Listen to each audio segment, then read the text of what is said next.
नमस्कार। सम्मानीय निदेशक महोदय, प्राचार्य महोदय, उप प्राचार्य महोदय, अध्यापकगण तथा मेरे प्यारे मित्रों, मैं श्रेया कुमारी सिंह, कक्षा 10वीं की छात्रा, आज रिद्धि सिद्धि सेंट्रल स्कूल नचाप से वीर अभिमन्यु की गाथा साझा करने जा रही हूँ। यहाँ से मेरी पंक्तियाँ प्रारंभ होती हैं। जब कुरुक्षेत्र की समर भूमि में सरसैया पर भीष्म हुई, तब गुरुकुलंग के नैनों में क्रोधाग्नि लगी और ग्रीष्म हुई। गुरुदेव बनेंगे सेनापति, यह चाल चली थी शकुनी ने, जिसमें फंसकर सब जूझ रहे वह जाल बुना था शकुनी ने। इस बार चली थी चाल अजब, जिसमें ना कोई संधि हो, गुरुवर द्वारा हो ज्येष्ठ बाण सुत समर भूमि में बंदी हो। फिर पांडव सेना में गुरुवर ने ऐसा तांडव नृत्य किया, फिर पांडव सेना में गुरुवर ने ऐसा तांडव नृत्य किया, सब समर मुंड से बांध दिए, कुछ ऐसा चित्र विचित्र किया। निज सेना की यह दशा देख अर्जुन को क्रोध अपार हुआ, बज उठा कृष्ण का पांचजन, फिर गांडीव का डंकार हुआ। कौरव सेना के होश उड़े जब गुरुवर का रथ चूर हुआ, जो सोचा था वह विफल हुआ, सब सपना चकनाचूर हुआ। फिर कहा द्रोण ने दुर्योधन, फिर कहा द्रोण ने दुर्योधन, मैं उससे पार न पा सकता, अर्जुन के रहते धर्मराज को बंदी नहीं बना सकता।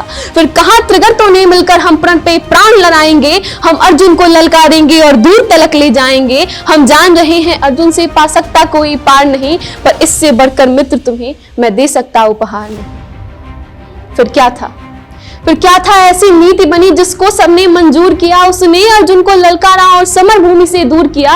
अर्जुन के जाते गुरुवर ने फिर कुछ नवीन संरचना की, जिसका भेदन हो सके नहीं, उस चक्रव्यूह की रचना की।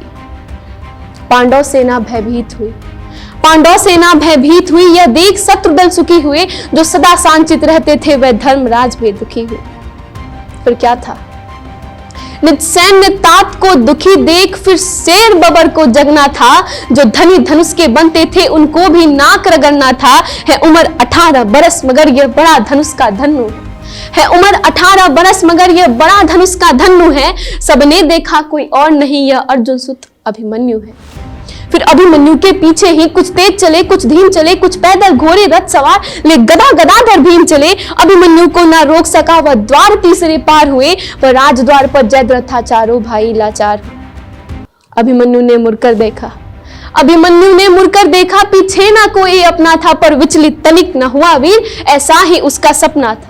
कोई एक भिरा, कोई दो संग, कोई ले झुंडों का झुंड भिरा, लाशों से पटने लगी धरा। जब मुंड मुंड पे मुंड गिरा, दुर्योधन दुशासन विकर्ण कृतवर्मा अश्वत्थामा को, गुरु द्रोण कर्ण को हरा दिया, फिर मारा शकुनी मामा को। वह कर्ण भिरा जो दुर्योधन के विजय लक्ष्य की आशा था, वह कर्ण भिरा जो दुर्योधन के अंतःमन की भाषा था, वह कर्ण भिरा जो एक साथ 100 बाण चलाने वाला था, वह कर्ण भिरा जो दुर्योधन को विजय दिलाने वाला था। सबने देखा वह अंगराज रथ सहित धरा पर पड़ा मिला, सबने देखा वह अंगराज रथ सहित धरा पर पड़ा मिला। कुछ चेत हुआ तो भाग गया, वह दूर सभी को खड़ा मिला। फिर दुर्योधन हो गया कुपित, ले सबका नाम पुकारा है, सब इसे साथ मिलकर मारो, ऐसा आदेश हमारा। फिर क्या था, फिर एक साथ भिड़ गए साथ, फिर एक साथ भिड़ गए साथ, सातों ने ऐसा काम किया, रथ तोड़ सारथी को मारा, घोड़ों का काम तमाम किया।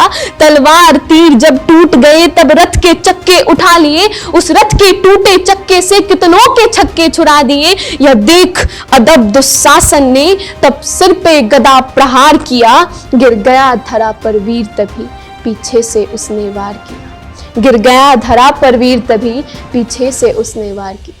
धन्यवाद।